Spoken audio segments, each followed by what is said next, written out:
Shurangama Sutra. Volume 1. Thus I have heard. At one time the Buddha dwelt at the city of Shravasti in the sublime abode of the Jita Grove with a gathering of great Bhikshus, 1250 in all. All were great arhats without outflows, disciples of the Buddha who dwelt in and maintained the Dharma. They had fully transcended all existence, and were able to perfect the awesome deportment wherever they went.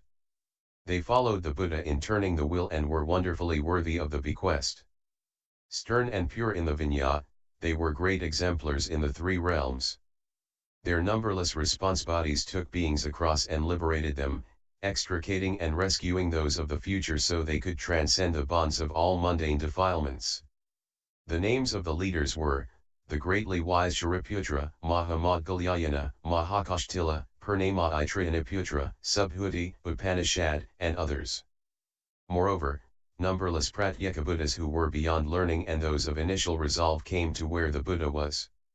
All the bhikshus were there as well, having the pravarna at the close of the summer retreat. And there were also bodhisattvas from the 10 directions, who desired counsel in order to resolve their doubts. All were respectful and obedient to the awesome but compassionate one as they prepared to seek the secret meaning. Then the Tathagata arranged his seat, sat quietly and peacefully, and for the sake of everyone in the assembly, proclaimed the profound and mysterious. At the banquet of Dharma, what the members of the pure assembly obtained was unprecedented. The immortals Kalavinka sound pervaded the worlds of the 10 directions and bodhisattvas as many as the Ganj sands gathered at the way-place with Manjushri as their leader. On the day of mourning, King Prasenajit, for the sake of his father, the former king, arranged a vegetarian feast and invited the Buddha to the side rooms of the palace. He welcomed the Tathagata with a vast array of superb delicacies of unsurpassed, wonderful flavors and himself invited the great bodhisattvas, as well. Elders and lay people of the city were also prepared to provide meals for the Sangha at the same time, and they stood waiting for the Buddha to come and receive offerings. The Buddha commanded Manjushri to assign the bodhisattvas and arhats to receive offerings from the various vegetarian hosts. Only Ananda, who had traveled far to accept a special invitation earlier, and had not yet returned, was late for the apportioning of the Sangha. No senior bhikshu or acharya was with him, and so he was returning alone on the road. On that day Ananda had received no offerings, and so at the appropriate time he took up his alms bowl and, as he traveled through the city, received alms in sequential order. As he set out to receive alms from the first to the last donors, his vegetarian hosts, he thought not to question whether they were pure or impure, whether they were kshatriyas of honorable name or chandalas. While practicing equality and compassion he would not select merely the lowly but was determined to perfect all beings' limitless merit and virtue. Ananda was aware that the Tathagata, the world-honored one, had admonished Subhuti and Mahakashyapa for being arhats whose minds were not fair and equal. He revered the Tathagata's instructions on impartiality for saving everyone from doubt and slander. Having crossed the city moat, he walked slowly through the outer gates, his manners stern and proper as he strictly respected the rules for obtaining vegetarian food. At that time, because Ananda was receiving alms in sequential order, he passed by a house of prostitution and was waylaid by a powerful artifice. On the strength of Kapala's mantra, which came from the Brahma heaven, the daughter of Matangi drew him onto an impure mat. With her licentious body she caressed him until he was on the verge of destroying the precept substance. The Tathagata, knowing Ananda was being taken advantage of by an impure artifice, finished the meal and immediately returned to the sublime abode. The king, great officials, elders, and lay people followed along after the Buddha desiring to hear the essentials of the Dharma. Then the world-honored one from his crown emitted hundreds of rays of jeweled light, which dispelled all fear. Within the light appeared 1,000-petal jeweled lotus, upon which was seated a transformation body Buddha in full lotus posture, proclaiming a spiritual mantra. Shakyamuni Buddha commanded Manjushri to take the mantra and go provide protection, and, when the evil mantra was dispelled, to support Ananda and Matangi's daughter and encourage them to return to where the Buddha was. Part 2. Ananda saw the Buddha, bowed, and wept sorrowfully, regretting that from time without beginning he had been preoccupied with erudition and had not yet perfected his strength in the way.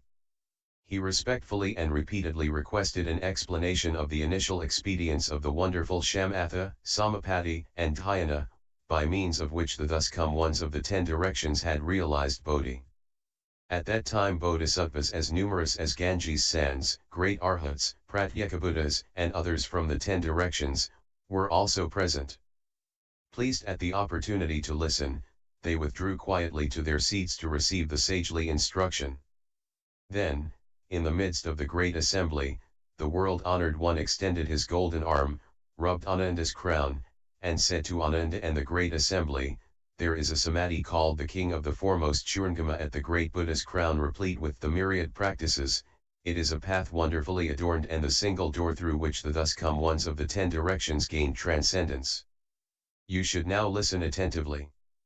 Ananda bowed down to receive the compassionate instruction humbly. The Buddha said to Ananda, "You and I are of the same family and share the affection of this natural relationship. At the time of your initial resolve, what were the outstanding characteristics which you saw in my Dharma that caused you to suddenly cast aside the deep kindness and love found in the world?" Ananda said to the Buddha, "I saw the thus come one's 32 hallmarks, which were so supremely wonderful and incomparable that his entire body had a shimmering translucence just like that of crystal. I often thought that those hallmarks could not have been born of desire and love. Why? The vapors of desire are coarse and murky. From foul and putrid intercourse comes a turbid mixture of pus and blood, which cannot give off such a magnificent, pure, and brilliant concentration of purple golden light. And so I eagerly gazed upward, followed the Buddha, and let the hair fall from my head." The Buddha said, "Very good, Ananda. You should know that from beginningless time all beings are continually born and continually die, simply because they do not know the everlasting true mind with its pure nature and bright substance. Instead they engage in false thinking. These thoughts are not true, and so they lead to further transmigration. Now you wish to investigate the unsurpassed Bodhi and actually discover your nature. You should answer my questions with a straightforward mind. The thus come ones of the 10 directions escaped birth and death because their minds were straightforward. Since their minds and words were consistently that way, from the beginning, through the intermediate stages to the end, they were never in the least evasive. Ananda, I now ask you, at the time of your initial resolve, which arose in response to thus come one's 32 hallmarks, what was it that saw those characteristics and who delighted in them?" Ananda said to the Buddha, "World-honored one, this is the way I experienced the delight. I used my mind and eyes. Because my eyes saw the thus come one's outstanding hallmarks, my mind gave rise to delight. That is why I became resolved and wished to extricate myself from birth and death." The Buddha said to Ananda, "It is as you say, that experience of delight actually occurs because of your mind and eyes. If you do not know where your mind and eyes are, you will not be able to conquer the wearisome mundane defilements. For example, when a country is invaded by thieves and the king sends out his troops to suppress and banish them, the troops must know where the thieves are. It is the fault of your mind and eyes that you undergo transmigration. I now ask you specifically about your mind and eyes, where are they now?" Ananda answered the Buddha, "World-honored one, all the 10 kinds of beings in the world alike maintain that the mind consciousness dwells within the body, and as I regard the thus come one's eyes that resemble blue lotuses, they are on the Buddha's face. I now observe that these prominent organs, 4 kinds of defiling objects, are on my face, and my mind consciousness actually is within my body." The Buddha said to Ananda, "You are now sitting in the thus come one's lecture hall. Where is the Jita grove that you are gazing at?" World-honored one, this great many-storied pure lecture hall is in the garden of the benefactor of the solitary. At present the Jita grove is, in fact, outside the hall. Ananda, as you are now in the hall, what do you see first? World-honored one, here in the hall I first see the thus come one, next I see the great assembly, and from there, as I gaze outward, I see the grove and the garden. Ananda, How are you able to see the grove and the garden? World Honored One, since the doors and windows of this great lecture hall have been thrown open wide, I can be in the hall and see into the distance. The Buddha said to Ananda, it is as you say. When one is in the lecture hall and the doors and windows are open wide, one can see far into the garden and the grove.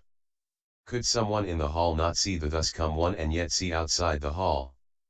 Ananda answered, World Honored One, to be in the hall and not see the thus come one, and yet see the grove and fountains is impossible. Ananda, you are like that too. Your mind is capable of understanding everything thoroughly. Now if your present mind, which thoroughly understands everything, were in your body, then you should first be aware of what is inside your body. Could there be beings that first see the inside of their bodies before observing external phenomena? Even if you cannot see your heart, liver, spleen, and stomach, still, you should be able to clearly perceive the growing of your nails and hair, the twist of your sinews, and the throb of your pulse. Why don't you perceive these things? If you cannot perceive your internal organs, how could you perceive what is external to you? Therefore you should know that declaring that the aware and knowing mind is inside the body is an impossible statement. Ananda bowed his head and said to the Buddha, upon hearing the thus come one proclaim this explanation of Dharma, such a Dharma sound as the thus come one has proclaimed, I realize that my mind is actually outside my body. How is that possible? For example, a lamp lit in a room will certainly illumine the inside of the room first, and only then will its light stream through the doorway to reach the recesses of the hall. Beings not being able to see within their bodies but only see outside them is analogous to having a lighted lamp placed outside the room, so that it cannot illumine the room. This principle is clear and beyond all doubt. It is identical with the Buddha's complete meaning, isn't it? The Buddha said to Ananda, all these bhikshus, who just followed me to the city of Shravasti to go on sequential alms rounds to obtain balls of food, have returned to the Jita grove. I have already finished eating. Observing the bhikshus, do you think that by one person eating everyone gets full? Ananda answered, no, World Honored One. Why? Although these bhikshus are arhats, their physical bodies and lives differ. How could one person's eating enable everyone to be full? The Buddha told Ananda, if your mind which is aware, knows, and sees were actually outside your body and mind would be mutually exclusive and would have no relationship to one another. The body would be unaware of what the mind perceives, and the mind would not perceive the awareness within the body. Now as I show you my hand which is soft like tula cotton, does your mind distinguish it when your eyes see it? Ananda answered, yes, World Honored One. The Buddha told Ananda, if the two have a common perception, how can the mind be outside the body? Therefore you should know that declaring that the mind which knows, understands, and is aware is outside the body is an impossible statement. Amanda said to the Buddha, World Honored One, it is as the Buddha has said. Since I cannot see inside my body, my mind does not reside in the body. Since my body and mind have a common awareness, they are not separate and so my mind does not dwell outside my body. As I now consider the matter, I know exactly where my mind is. The Buddha said, so, where is it now? Ananda said, since the mind which knows and understands does not perceive what is inside but can see outside, upon reflection I believe it is concealed in the organ of vision. This is analogous to a person placing crystal lenses over his eyes, the lenses would cover his eyes but would not obstruct his vision. The organ of vision would thus be able to see, and discriminations could be made accordingly. And so my mind is aware and knows, understands, and is aware does not see within because it resides in the organ, it can gaze outside clearly, without obstruction for the same reason, it is concealed in the organ. The Buddha said to Ananda, assuming that it is concealed in the organ, as you assert in your analogy of the crystals, if a person were to cover his eyes with the crystals and looks at the mountains and rivers, would he see the crystals as well? Yes, World Honored One, if that person were to cover his eyes with the crystals, he would in fact see the crystals. The Buddha said to Ananda, If your mind is analogous to the eyes covered with crystals, then when you see the mountains and rivers, why don't you see your eyes? If you could see your eyes would be part of the external environment, but that is not the case. If you cannot see them, why do you say that the aware and knowing mind is concealed in the organ of vision as eyes are covered by crystals? Therefore you should know that you state the impossible when you say that the mind which knows, understands, and is aware is concealed in the organ of vision in the way that the eyes are covered by crystals. Ananda said to the Buddha, "World-honored one, I now offer this reconsideration. Viscera and bowels lie inside the bodies of living beings, while the apertures are outside. There is darkness within where the bowels are and light at the apertures. Now, as I face the Buddha and open my eyes, I see light, that is seeing outside. When I close my eyes and see darkness, that is seeing within. How does that principle sound?" The Buddha said to Ananda, "When you close your eyes and see darkness, does the darkness you experience lie before your eyes or not? If it did lie before your eyes, then the darkness would be in front of your eyes. How could that be said to be within? If it were within, then when you were in a dark room without the light of sun, moon, or lamps, the darkness in the room would constitute your vital organs and viscera. If it were not before you, how could you see it? If you assert that there is an inward seeing that is distinct from seeing outside, then when you close your eyes and see darkness, you would be seeing inside your body. Consequently, when you open your eyes and see light, why can't you see your own face? If you cannot see your face, then there can be no seeing within. If you could see your face, then your mind, which is aware and knows, and your organ of vision as well would have to be suspended in space. How could they be inside? If they were in space, then they would not be part of your body. Otherwise the thus come one who now sees your face should be part of your body as well. In that case, when your eyes perceived something, your body would remain unaware of it. If you press the point and insist that the body and eyes each have awareness, then you should have two perceptions, and your one body should eventually become two Buddhas. Therefore you should know declaring that to see darkness is to see within is an impossible statement." Ananda said to the Buddha, "I have often heard the Buddha instruct the four assemblies that since the mind arises, every kind of Dharma arises, and that since Dharmas arise, every kind of mind arises. As I now consider it, the substance of that very consideration is truly the nature of my mind. Wherever it joins with things, the mind exists in response.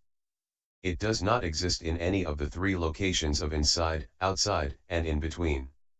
The Buddha said to Ananda, "Now you say that because dharmas arise, every kind of mind arises. Wherever it joins with things, the mind exists in response. But it has no substance, the mind cannot come together with anything. If, having no substance, it could yet come together with things, that would constitute a 19th realm brought about by a union with the 7th defiling object. But there is no such principle. If it had substance, when you pinch your body with your fingers, would your mind which perceives it come out from the inside, or in from the outside? If it came from the inside, then, once again, it should be able to see within your body. If it came from outside, it should see your face first." Ananda said, "Seeing is done with the eyes, mental perception is not. To call mental perception seeing doesn't make sense." The Buddha said, "Supposing the eyes did the seeing. That would be like being in a room where the doors could see.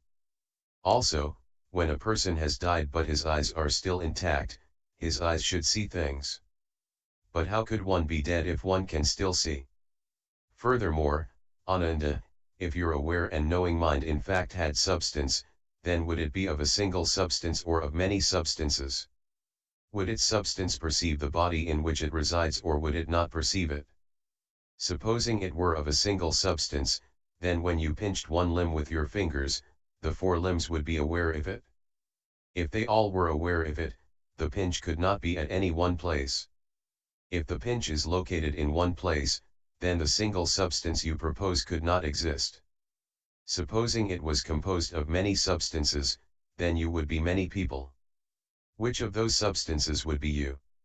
Supposing it were composed of a pervasive substance, the case would be the same as before in the instance of pinching. But supposing it were not pervasive, then when you touched your head and touched your foot simultaneously, the foot would not perceive being touched if the head did. But that is not how you are. Therefore you should know that declaring that wherever it comes together with things, the mind exists in response is an impossible statement.